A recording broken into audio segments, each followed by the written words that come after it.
السلام علیکم ورحمۃ اللہ وبرکاتہ۔ ناظرین، امید کرتا ہوں آپ لوگ خیریت سے ہوں گے۔ مجھ سے یہ سوال کیا گیا ہے، مفتی صاحب یہ بتائیے کہ دنیا بھر کے اندر جو مسلم ینگسٹر اور نوجوان ہیں وہ کیوں دنیا بھر میں جو ایکسٹریمزم کی طرف جا رہے ہیں اور وہ ایکسٹریمسٹ ہوتے جا رہے ہیں؟ کون ہے کہ جو انہیں وہ کون سی آئیڈیالوجی ہے یا کون سی وہ بات ہیں اور اسباب ہیں کہ جو انہیں ایکسٹریمزم یا انتہا پسند تحریکوں کی طرف لے کے جاتے ہیں؟ دیکھیں، اس کے اندر جہاں پر ایک بات تو یہ ہے کہ دنیا بھر میں جو مسلم کنٹریز ہیں، چند ایک کو چھوڑ کر، وہاں پر ان کے جو معاشی حالات ہیں وہ بہتر نہیں ہے۔ جو سسٹم ہے وہاں پر، جو پولیٹیکل ہے یا جسٹس کا جو ہے، وہ ابھی تک ایسا نہیں ہوا جو انسانی بنیادوں کے اوپر ہو، اور جہاں پر لوگوں کو جلد از جلد انصاف مل جاتا ہو، اور جہاں پر انصاف کی رفتار تیز ہو، یا تعلیم کے اندر وہ جب آگے چلے جائیں، ان کے پاس ڈگری آ جائے تو انہیں واقعی زندگی کے میدان کے اندر کوئی موقع ملتا ہو، اپنے وہ کارناموں کو آگے پیش کر سکتے ہوں، ملک و قوم کے اندر ترقی کے اندر وہ اپنے آپ کو شامل کریں اور اپنا بھی نام روشن کریں، ملک کا بھی نام روشن کریں۔ تو وہاں پر محرومیاں ہیں، محرومیاں جس کا اکثر جو تعلق ہے وہ اکنامکس کے ساتھ ہے۔ لیکن اس کے باوجود میں ایک اور سبب کو بھی سمجھتا ہوں کہ جو ہمارے ہاں انتہا پسندی بنانے کے اندر ایک اہم کردار ادا کرتا ہے، اور وہ یہ چیز ہے کہ کچھ ایسے نظریات اور عقائد ہمارے ہاں اس طرح کر کے ان کو پڑھایا جاتا ہے یا پیش کیا جاتا ہے، یا کتابوں کے اندر ہے، یا ان چیزوں کو بیان کیا جاتا ہے، انہیں مختلف جلسوں کے اندر یا مختلف ممبروں کے اوپر یا مسجدوں کے اندر یا مدرسوں میں ان چیزوں کو پڑھایا جاتا ہے۔ ایسا لٹریچر ہے جس کے اندر کچھ جو چیزیں ہیں وہ بہت خطرناک ہیں، جس بنیاد پر ہمارا مسلم اگر ان کو پڑھے گا تو وہ کیا کرتا ہے، وہ انتہا پسندی کی جانب چلا جاتا ہے، اپنے سوا سب کو وہ یا تو کافر کہہ دیتا ہے،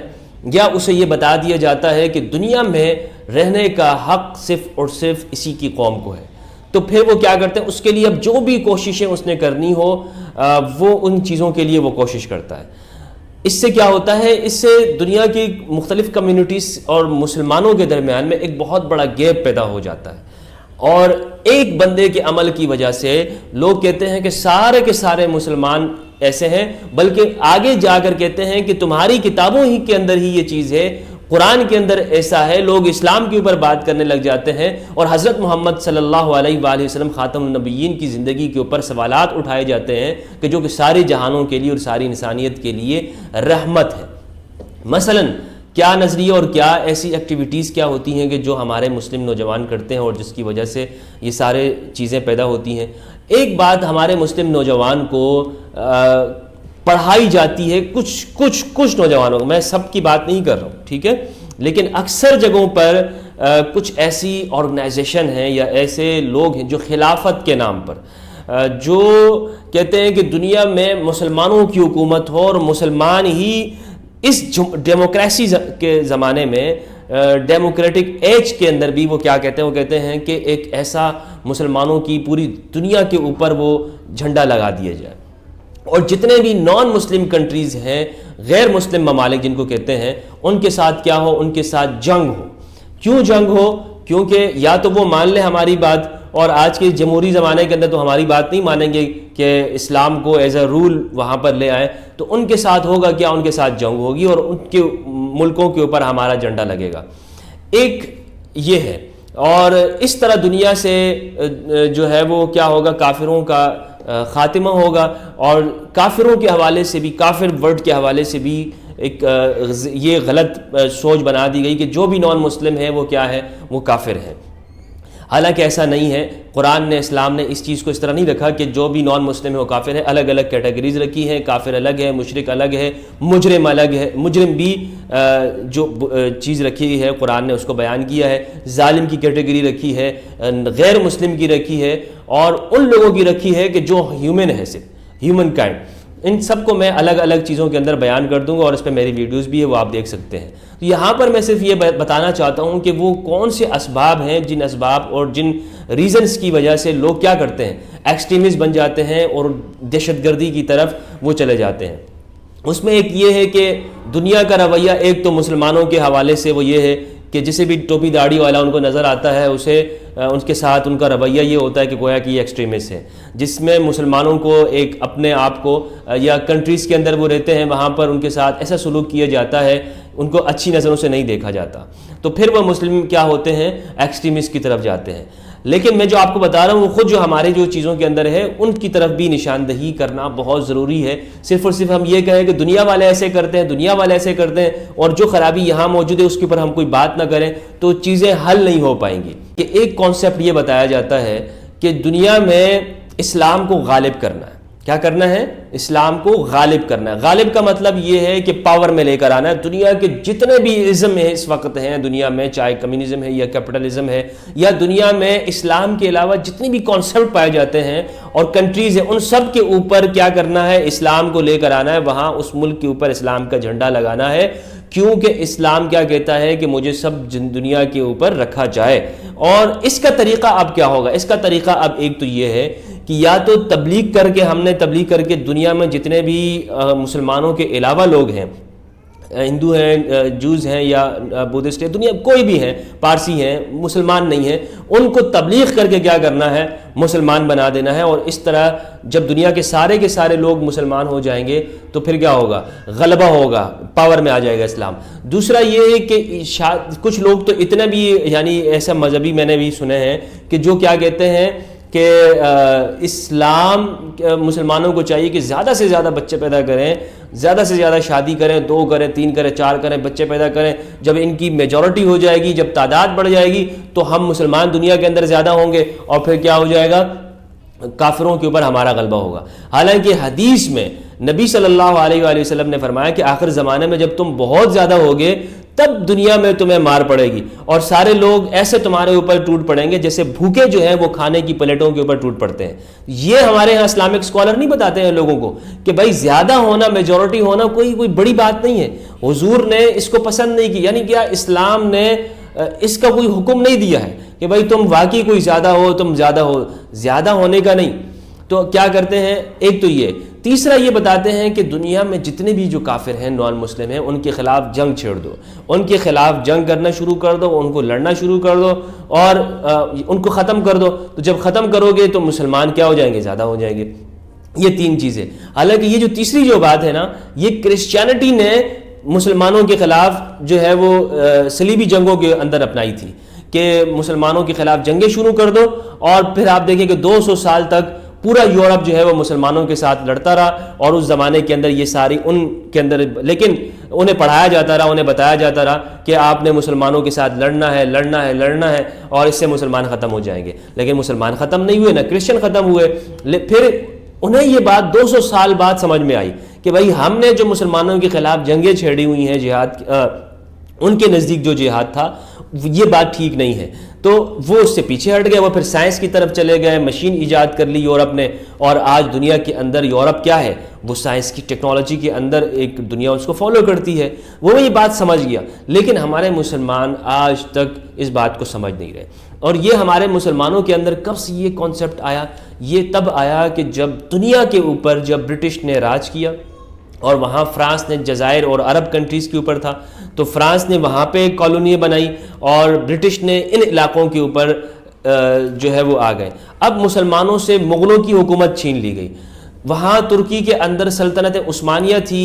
جو ایک بہت بڑا امپائر تھا، جس عرب کنٹریز بھی اس کے نیچے آتی تھی، وہ بھی ان سے برطانیہ نے اور وہ ان سے چھین لی۔ خلافت بھی وہاں پر ختم ہو گئی، چھین لی کیا؟ وہاں پر خود مسلم کے اندر مصطفیٰ کمال آتا ترک وہاں پر آیا اور انہوں نے خلافت کو ختم کر دیا۔ ترکی سے بھی خلافت ختم ہو گئی، عرب سے بھی وہ خلافت ختم ہو گئی، جزائر پہ فرانس آ گیا، اور کچھ علاقوں کے اوپر جو ہے وہ دیگر ممالک نے اپنے بندر بانٹ کر لی کہ جی یہ ہمارے علاقے ہیں۔ یہاں بر صغیر ہندوستان کے اندر، پاکستان کے اندر، اور جو بر صغیر جو علاقہ کہلاتا ہے، اس کا کیا ہوا؟ یہاں پر تھا مغلوں کی حکومت، اور انگریز نے آ کر یہاں پر ان سے چھین لی، اور پھر اس زمانے میں یہ بات آئی مسلمانوں کے ہاں، یہ کچھ لوگوں نے نکل کر انہیں یہ بتایا کہ اپنی اپنی حکومتوں کو واپس لینا ہے، اور اس واپس لینے کے لیے ہم نے انہیں یہ بتایا گیا کہ دنیا کے اندر جو انگریز ہے یا جو نان مسلم ہے وہ تمہارا دشمن ہے، کیونکہ اس نے تم سے تمہارے آپ باپ داداؤں کی حکومت چھینی ہے تو اس کے خلاف اسٹرگل کرنا ہے. دیکھیں انگریز جو ہے اس نے اس بات میں تو کوئی شک نہیں ہے کہ انگریز کے خلاف ہندو مسلم دونوں نے, یہاں پر رہنے والے سب لوگوں نے, سکھوں نے بھی اسٹرگل کی اور انگریز کو اس بات پہ مجبور کیا کہ یہاں سے وہ چلا جائے. اس میں کوئی شک نہیں ہے, ہسٹری جاننے والا یہ بات کو سمجھتا ہے. لیکن اب وہ چلا گیا ہے تو اگر وہ ہمارے اس دھرتی کے اوپر کوئی طاقت باہر سے آتی ہے تو ہر ایک کا فرض یہ ہوتا ہے کہ اس کے خلاف وہ کیا کرتا ہے, اسٹرگل کرتا ہے. ٹھیک ہے, لیکن اب وہ چلے گئے ہیں, لیکن ہمارے ذہنوں میں یہ بتا دیا گیا کہ جو بھی نان مسلم ہوگا, وہ چونکہ نان مسلموں نے ہم سے لی, وہ نان مسلموں نے نہیں لی تھی ہم سے حکومت, وہ تو انگریز نے لی تھی. اور انگریز دیکھیں جو بھی طاقت کے اندر آتا ہے وہ چاہتا ہے کہ وہ دوسرے جگہوں پر جائے اور وہاں سے لوٹ کھسوٹ کرے, وسائل اس جگہوں کے اوپر حملہ کرے. انگریز نے وہ ایک کام کیا اس زمانے کے اندر, بعد میں اسے سمجھ میں آئی, وہ وہاں سے چلا گیا. ٹھیک ہے, آج آپ دیکھیں کہ انگریز کنٹریز کے اندر مسلم بھی ہوتے ہیں اور دیگر لوگ بھی ہوتے ہیں, وہاں ان کو وہی رائٹ ہے ان مسلمانوں کو جو دوسرے لوگوں کو ہے. لیکن وہ اس زمانے کے اندر یہ نہیں کر رہا کہ ایکسپلائٹیشن کر رہا ہو نا,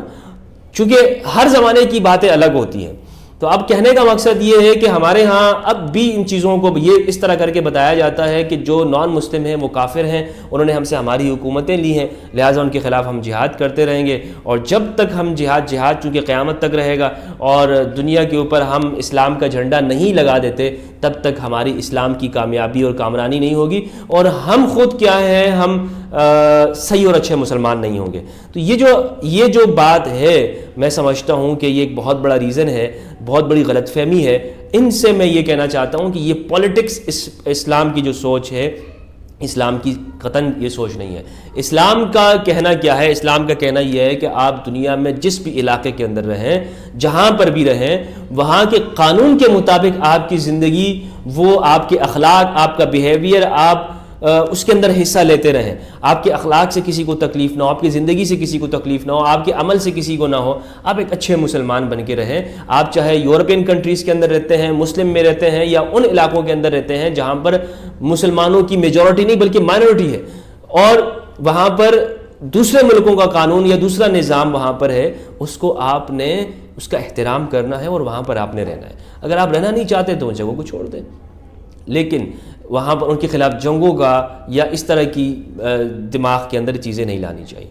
تو کیا سوچ ہے کہ دنیا بھر میں جو انتہا پسندی کی جو سوچ کی طرف چلے جاتے ہیں, اس کے پیچھے یہی چیز ہے. دوسری جو چیز ہے جو سب سے بڑی ہے, جسے میں سمجھتا ہوں, وہ ہے روحانیت کے ساتھ, صوفیزم کے ساتھ ہمارے مسلم نوجوانوں کا تعلق کٹ جاتا ہے. اور پچھلے زمانوں کے اندر وہابیزم اور سلفیزم کے نام پر ایسی موومنٹ چلائی گئی کہ جس میں مسلمانوں کو اپنے صوفیاء کے ساتھ ان کا تعلق ختم کیا گیا. محی الدین ابن عربی پر کفر کے فتوے لگائے گئے, حضور غوث اعظم شیخ عبد القادر جیلانی پر فتوے لگائے گئے, اور خواجہ علی حجویری, داتا گنج بخش اور غریب نواز, ان سب کے اوپر کیا کہا گیا کہ یہ تو داتا نہیں ہو سکتے, فلاں نہیں ہو سکتے, ان کے جو مزار ہیں ان کو ختم کر دینا چاہیے, معاذ اللہ, استغفر اللہ, اس طرح کی باتیں کی گئیں. صوفی ازم کے ساتھ ہمارے مسلم نوجوانوں کا جو تعلق ہے اسے کاٹنے کی کوشش کی گئی. اور جب یہ کٹ جائے گا, کیونکہ صوفی ازم کیا ہے, صوفی ازم جو ہے وہ اسپریچوالٹی اور روحانیت کے لوگوں کو سکھاتا ہے کہ آپ اپنے آپ کو پہچانیں, آپ کو دوسرے کی طرف دیکھنے کی ضرورت نہیں ہے کہ دوسرا لوگ کیا کر رہا ہے, دوسرے لوگ کس طرح کے ہیں, آپ خود صحیح ہو جائے. تو یہ سوچ نکال کے نہیں اور لوگ برے ہیں, میں تو ٹھیک ہوں, اور لوگ برے ہیں اور مجھے اور لوگوں کو سدھارنا ہے. اور لوگوں کو سدھارنے کا ذمہ آپ کے اوپر نہیں, آپ کے اوپر کیا تھا کہ آپ اپنے آپ کو سدھارتے. تو صوفی ازم جو تصوف ہمارے نوجوانوں کو, آپ دیکھ لیں کہ دنیا میں کسی بھی جگہ پر صوفی اگر ہوگا تو وہ پیسفل ہوگا, امن پسند ہوگا. لیکن مسلمانوں کے اندر ہی ایسی موومنٹ بنائی گئی کہ جنہوں نے صوفیاء کو مارا, صوفیزم رکھنے والے مزاروں پہ دھماکے کیے. مزاروں کو آپ دیکھیں, ہمارے ہاں لال شہباز پہ ہو چکے ہیں, اور اس طرح شاہ عقیق کے اوپر پاکستان بلوچستان کے جو اندر ہے وہاں پر دھماکے ہوئے, وہاں پہ لوگ مارے گئے. وہ لوگ وہاں کیا کرنے جاتے ہیں, وہاں جا کر لوگ ان کے ساتھ محبت کرنے جاتے ہیں, ان کا نام, انہی کو مارا گیا. اس طرح داتا صاحب کے مزار جو لاہور میں وہاں پر ہوئے, ان کے کراچی کے عبداللہ شاہ غازی, کون سا ایسا مزار ہے, ایسے صوفیوں کی جگہ ہے جہاں پر بم بلاسٹ اور جہاں پر دھماکے نہیں ہوئے. تو صوفیوں کو نشانہ اور ٹارگٹ اس لیے بنایا جاتا ہے کہ کیا ہے کہ یہ ایکسٹریمزم کے درمیان میں ایک بہت بڑی رکاوٹ ہے. اور صوفی جہاں پر بھی ہوں گے، صوفیہ جس علاقے کے اندر بھی جائیں گے، جس جگہ پہ بھی جائیں گے، وہاں محبت ہوگی، وہاں پر لڑائی جھگڑے نہیں ہوں گے، وہاں پر ہندو مسلم دنگے فساد نہیں ہوں گے، وہاں پر انگریز اور غیر انگریز کے نفرت نہیں ہوگی، وہاں مسلمان اور یہودی کی نفرت نہیں ہوگی. وہاں پر یہ ہوگی کہ ہم سب انسان ہیں اور ہم نے اپنے ملک کو بہتر سے بہتر بنانا ہے. تو صوفیزم، اسپرچویلٹی، انٹرفیتھ ہارمنی، یہ سارے ہمارے انسان کو اچھا بناتے ہیں، اور ہمارے صوفیاء کا یہی میسج اور یہی پیغام رہا ہے. تو یہ جو سوچ ہے، اس کو کاؤنٹر کرنے کی ضرورت ہے، اس نیریٹو کو، کہ اپنے سوا سب کو غلط سمجھنا کہ ہمارے سوا جتنے بھی لوگ دنیا کو ہیں وہ سارے کے سارے غلط ہیں اور ہم ہی صرف ٹھیک ہیں. تو یہ میرے اس بات کے اوپر کے خیالات تھے کہ دنیا میں نوجوان، مسلم نوجوان، وہ کس طرح سے انتہا پسندی کی طرف چلا جاتا ہے، اور اسے کس طرح سے ہم واپس ایک پیسفل انسان بنا سکتے ہیں، کہ اسے ہم اسپریچویلٹی اور صوفیہ کرام کی جو تعلیمات ہیں اس کو زیادہ سے زیادہ اسپریڈ کریں، ہمارے نوجوانوں تک جائیں، اور لوگ اپنے صوفیوں کے ساتھ اہل بیت کی زندگی سے واقف ہوں، تاکہ دنیا کے اندر نفرت کا خاتمہ ہو، انتہا پسندی کا خاتمہ ہو، اور دنیا ایک امن پسند اور شانتی کی جگہ بن سکے. بہت بہت شکریہ. فی امان اللہ. جہاں رہیں خوش رہیں، آباد رہیں، اور دنیا کو اچھے سے اچھا بنانے کی کوشش کرتے رہیں. میری ویڈیوز کو لائک ضرور کیجیے گا، سبسکرائب کریں چینل کو اگر ابھی تک آپ نے سبسکرائب نہیں کیا ہوا، اور پیٹرن کے اوپر جو میں یہ لنک آپ دیکھ رہے ہیں، یہاں پر آپ مجھے اگر سپورٹ کرنا چاہتے ہیں تو ضرور کریں میرے اس کام کو. اگر آپ سمجھتے ہیں کہ میرے اس کام سے سماج کے اندر اور لوگوں کے اندر کوئی بھلائی ہو سکتی ہے تو پیٹرن کے اوپر آپ مجھے سپورٹ ضرور کریں. بہت بہت شکریہ. اللہ حافظ. فی امان اللہ.